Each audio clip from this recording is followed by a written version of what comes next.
Good evening, ladies and gentlemen, young men and young women of Virgin Gorda, Antigua, and the entire Virgin Islands. I would like to say good evening as well to those persons who are listening to us by radio and who will be listening to us by television when it's aired, and those who are listening to us on the World Wide Web. We would be ungrateful tonight if we didn't thank all of you for spending your precious Saturday evening with us here. We know that you came here tonight because just like we are, you are concerned about the affairs of this country. And you know that in order for us to improve the quality of life for all our citizens, we must make the necessary change in the upcoming general elections. We all know, though small in size, this country can be a great country and a model country for other countries of the world to follow. But it needs good leaders. It needs visionaries with a well thought out plan to bring out the greatness so that we can make life better for the people who call these islands home. But ladies and gentlemen, as you very well know, the good leaders and visionaries that this country needs are lacking in our current political leaders. This country demands more. It needs more. And you will ensure that it has more when you elect the new National Democratic Party to the House of Assembly in the upcoming general elections. As a matter of fact, it was precisely 4 years ago today that this government started to take us on a journey to nowhere. After you, the people, gave them a resounding victory of 11-2. And what do we have to show for it?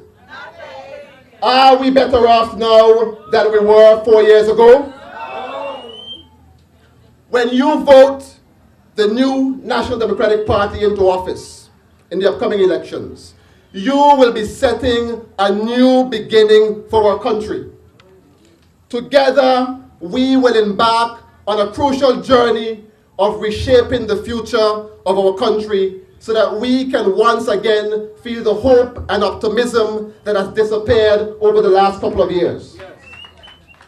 We have lost significant grounds in the advancement of our country over the last 4 years.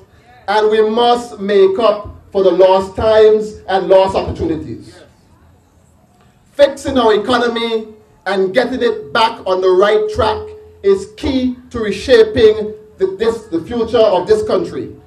And as we can see, the economy of this country has been substantially weakened over the last 4 years. Though we may not know the exact financial picture, we can use our local knowledge to tell us where we are today. We see unemployment is on the increase. Our young people graduating from high school and those returning from university have difficulties finding work. That is an indicator. We see that employers have been forced to lay off some of their workers and place others on shortened work weeks. That is an indicator. We see that property owners are having challenges with getting their properties rented. That is an indicator. We see that private businesses who do work for government are having major difficulties collecting their money for the services rendered. That is an indicator. All around us, we can see the signs of a failing economy and a bemused government that does not have a clue how to fix the economy. As a matter of fact, they made it worse when they gave themselves a pay raise behind your back, smack dap in the middle of the same economic recession that they're blaming for all the problems that we have today. The global recession has somewhat impacted the economies of the world. But our leaders in this country, Their lack of proper planning, their lack of prioritizing, their wasteful spending, their lack of creativity and ingenuity has done far more damage to this country than that same global recession that they're talking about. Yes, Byron. Yes, Byron. But today, we will move on together to put our country back on track together, and we can do it, and we will do it. One of the ways that we will improve this economy will be by reviving our tourism industry in the Virgin Islands. Yes, sir. We need it. Tourism and tourism-related businesses account for well over 75% of the entire workforce of this country. Any fallout in this industry will have a profound effect on the real estate market, renting and business activities, transport, communication, construction, and many others. All these different industries are heavily dependent on the robustness of this tourism industry. Yes, yes. And our people need this industry so that they can support their family and pay the bills. Yeah, yeah. If we are to remain competitive, or if we are to be considered competitive in the industry, we must be a captivating and safe destination. We must have convenient and affordable airlift. We must have a more sophisticated infrastructure, and we must have a well-developed and carefully targeted marketing strategy. Yes, sir. Yes. But we must decide first and foremost whether we are in the game or not. Yeah, true that, true that.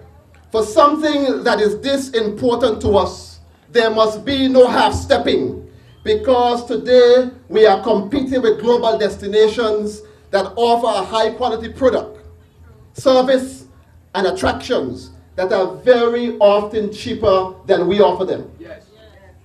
We are competing with destinations such as Europe, Dubai, the Seychelles, Croatia, and many others. The United States of America has recently enacted legislation to promote U.S. tourism on a national basis for the first time in an effort to stimulate national growth in their economy. In order for us to stay in the game, we must take a hard, long look at the product that we offer to our visitors. Perhaps the biggest problem that we have with our product is the service that we offer in our hotels, restaurants, and related businesses. To me, this is a national security matter because it threatens the very survival of this very important industry. Yes, Byron. Yes, Byron. Yes, Byron. Addressing this issue will be a priority for the NDP government. We will ensure that all persons working in tourism and related businesses receive mandatory service training in that area. And we will be relying on our local businesses for their support, because the issue of service also affects the profitability of your business. Improving our product means providing necessary things, such as restrooms at the baths. I hear some walls are going up now, it's close to election. Spring Bay needs restroom facilities. Savannah Bay needs restroom facilities for the benefit of our locals and our visitors. It means providing the much needed sidewalks in Virgin Gorda for our locals and tourists to be able to traverse the streets without fear of injury. Yeah. It means tackling the issue of crime and providing a long-term crime reduction policy to ensure that we keep crime to a minimum. Yes, sir. We need to also ensure that the road from the valley to North Sound is lit, because lights are very important in detecting and fighting crime. Yes, sir. Yes. These are all things that the new NDP government will do once we are elected. Yeah, yeah, yeah. Yeah. In order for us to stay in the game, we must take a hard, long look at our accessibility. The ease of accessibility in the tourism industry is vital. We must expand Beef Island Airport and make the necessary improvements needed at the Virgin Gorda Airport. Yes, sir. Yes, sir. Yes, sir. It is also imperative that we improve the air and sea link to Anegada from Tortola and Virgin Gorda, Yes. so that they can get their fair share of the pie as well. Yes, Byron. Yes, Byron. It can no longer be the case that visitors take up to 12 hours to reach the BVI, when they can fly direct to some of our competitors in less than a quarter of the time and at half the cost. Low-cost carrier JetBlue is now flying to 16 Caribbean destinations from the US mainland, but we cannot benefit from that because we are not prepared. China, the fastest growing market for outbound travelers in the world, plans to commence direct flights to Jamaica in the near future. And all this is due to the aggressive stance taken by the Jamaican Minister of Tourism and his government. Yes, sir. We need that same type of aggression from our government. Under an NDP government, these things will be done. Yes. We must decide whether we are in the business of cruise tourism or we are not. We understand from the Honorable Minister of Tourism that we will have an estimated 31% reduction in cruise ship arrivals in the upcoming season. What? Think about that figure for a moment. What? That is almost half of the amount of cruise ships that we got this season. Yes, sir. This will have significant consequences for taxi drivers, retail stores, and other businesses. Yes. The excuse that was given sometime later was that the cruise ships are trying to save on fuel cost, so they'll be going to shorter routes instead. Fuel may be a factor, but not a significant enough factor to cause this type of decline. When we look at our neighboring St. Thomas, they are projecting a slight increase next cruise season when compared to the last season. The St. Kitts and Nevis Tourism Authority for the upcoming tourist season 2011 is projecting an increase of 26% over their recent cruise numbers. Jamaica has recently struck a deal with Carnival Cruise Line, where Carnival has agreed that they will bring in 1.2 million visitors to Jamaica over a 3-year period. So the reasons given for our decline in the BVI falls flatly on its face by that evidence. In order for us to stay in the game, we must develop the cruise ship pair in Tortola. We need to develop it with restaurants, retail outlets, jewelry stores, so that we can make our destination more attractive than it is at present. At the same time, we will be providing business opportunities for our people. No one can tell me that the barren look of the cruise ship pier in Tortola is not considered when ships are deciding whether or not to come to the British Virgin Islands. In order for us to stay in the game, in the cruise ship game, our government must lead from the front in this industry and stop leaving it up to the cruise ship agents alone to bring ships to our shores. The lives of too many persons are at stake for the government to take such a relaxed approach to this industry. The Minister of Tourism, along with the Tourist Board, must lead the charge. Yes, sir. Under the new National Democratic Party government, this will happen. We will lead that industry. Yes. In order for us to stay in the game, Bread and butter. we must develop a 5-year marketing strategy that is carefully targeted, bearing in mind the challenges that are being faced by our main feeder market, which is the United States of America.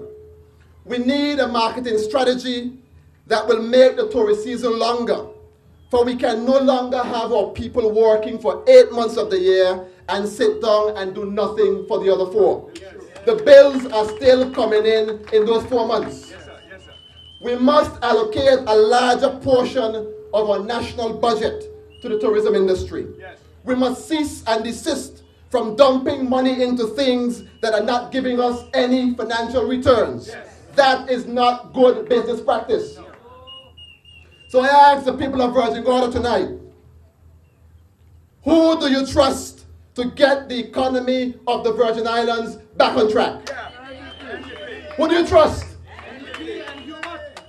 Who do you trust with the tourism industry in the Virgin Islands? Who do you trust with your future?